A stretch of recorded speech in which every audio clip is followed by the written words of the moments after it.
ओम शांति। आज समय परिवर्तन है। बहुत सारे लोग किसी न किसी परिस्थिति के वश हैं। सोच रहे हैं उस परिस्थिति से कैसे निकलें।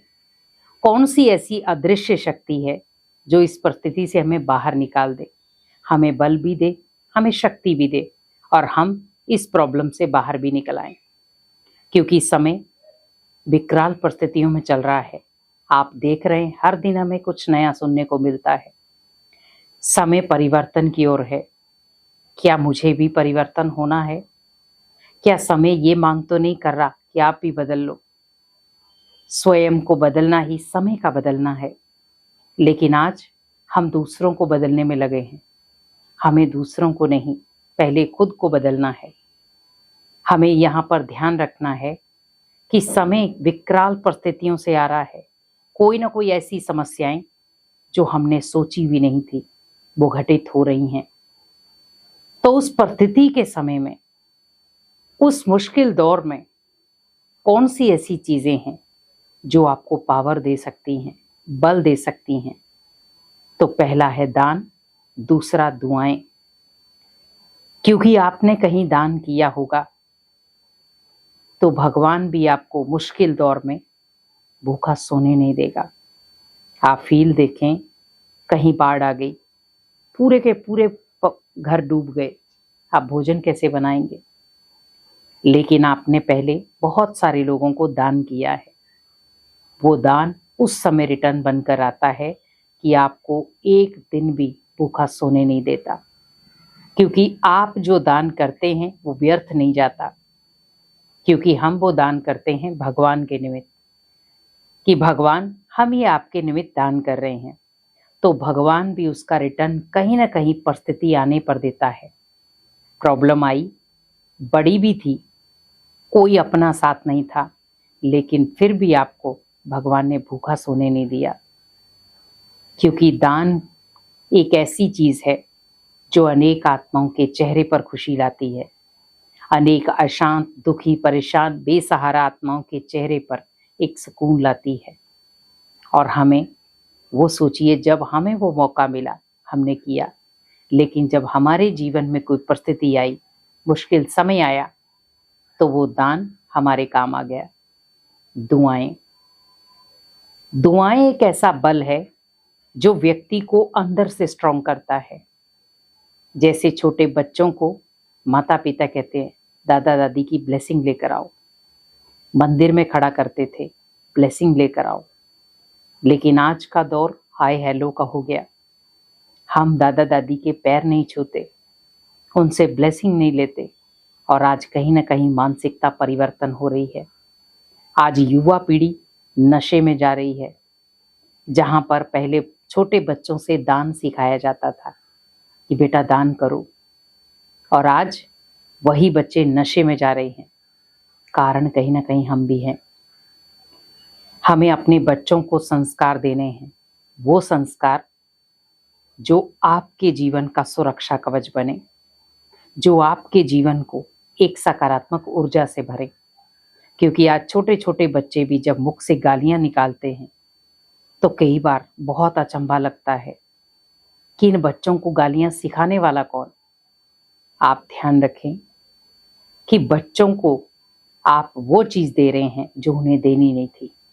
घर में लड़ाई झगड़ा होता, बच्चा नोट करता है, बच्चा देखता है ये कैसे लड़ रहे हैं, तो जब वो बड़ा होता है वही पिक्चर वो क्रिएट करता है।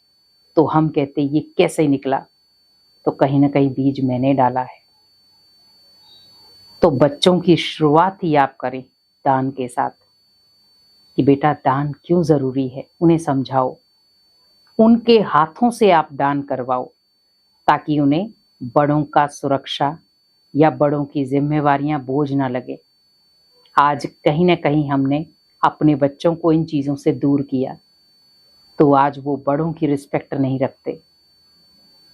अगर हम कहीं ना कहीं उन्हें अपनी संस्कृति से जोड़ते, दान पुण्य से जोड़ते, तो शायद आज का माहौल कुछ और होता। जहां पर दादा दादी को बड़े प्यार से सत्कार दिया जाता था, आज अपमानित किया जाता है। क्यों? क्योंकि हम कहीं ना कहीं चूक गए। मुश्किल समय है, परिस्थितियां कैसी भी हैं, समय परिवर्तनशील है, पर समय साथ साथ में ये भी कह रहा है कि अपने लिए कुछ कर लो। तो हमें स्वयं जब हम खुद दान करेंगे तो आपको देख करके आपके बच्चे भी दान करेंगे। अगर आप खुद दुआएं कमाएंगे तो आपके बच्चे भी आपको देख करके दुआएं कमाएंगे। तो परिस्थिति कैसी भी होगी, कई बार छोटे बच्चों की दुआएं भी काम आ जाती हैं। तो हमें अपने जीवन को इतना सक्षम, इतना प्योर बनाना है हम, ताकि दूसरों के काम आ सके। लेकिन हम अगर अपने ही काम आ रहे हैं, हम दूसरों के काम नहीं आए, तो उस जीने का क्या फायदा। कहते हैं हम अपने लिए जिए, जीना है तो दूसरों के लिए जियो, ताकि उन्हें खुशी दे सकें, उन्हें बल दे सकें। क्योंकि जब मुश्किल समय होता है तो हम एक दूसरे का सहारा बन जाएं, और उस मुश्किल दौर में जब एक दूसरे का हम सहारा बनते हैं तो हमें अंदर से बल मिलता है। तो भगवान भी हमें यही कह रहे हैं कि बच्चे अपने आप को इतना पावरफुल बना दो ताकि मुश्किल समय में भी दान और दुआएं आपको प्रोटेक्शन दें, आपको शक्तिशाली रखें। क्योंकि दान एक ऐसी चीज है जो सीधा भगवान से कनेक्ट करता है, और दुआएं भी भगवान से ही कनेक्ट होती हैं। तो ये दो अदृश्य शक्तियां हैं जो आपको अंदर से शक्तिशाली बनाएंगी। तो अगर हम इसे रूटीन में करते हैं, जरूरी नहीं है कि बार त्योहार पे किया, बर्थडे हुआ तब किया, नहीं। जब मन है, देखा सामने कोई आत्मा ऐसी लाचार है, बड़े प्यार से आप खुशी के साथ जो आप खाते हैं वही खिलाएं। क्योंकि आज कहीं ना कहीं उन आत्माओं को जरूरत है अपनेपन की, और जब हम उन्हें अपनापन देते तो उनके अंदर जीने की होप बनती है, और जब वो जीना शुरू होते हैं तो आपको देते हैं वो ब्लेसिंग। तो सोचिए कि ऐसी शक्ति ने आपको और शक्तिशाली बना दिया, और आज समय ऐसा ही है कि परिस्थितियों में दुआएं और दान ही आपके काम आएगा। तो क्यों ना अपने जीवन को इतना पावरफुल बना दें कि अंत समय में भी, विकराल परिस्थितियों में भी, ये दोनों चीजें हमें शक्तिशाली बनाएं और हम अपने जीवन को बहुत सुचारू रूप से जी सकें। जियो तो दूसरों के काम आकर, जियो तो दूसरों की सेवा करके। क्योंकि जब हम दूसरों की सेवा करते हैं तो उसका बल भी मिलता है और हमें फल भी मिलता है। लेकिन बस ध्यान रखें कि हमें अपने कर्मों पर अटेंशन रखना है कि मेरे अंदर कभी स्वार्थ ना आए। हमेशा मैं निस्वार्थ भावना से, निस्वार्थ कामना के साथ सेवा करूं, क्योंकि उसका रिटर्न आपको डायरेक्ट भगवान देंगे। ओम शांति।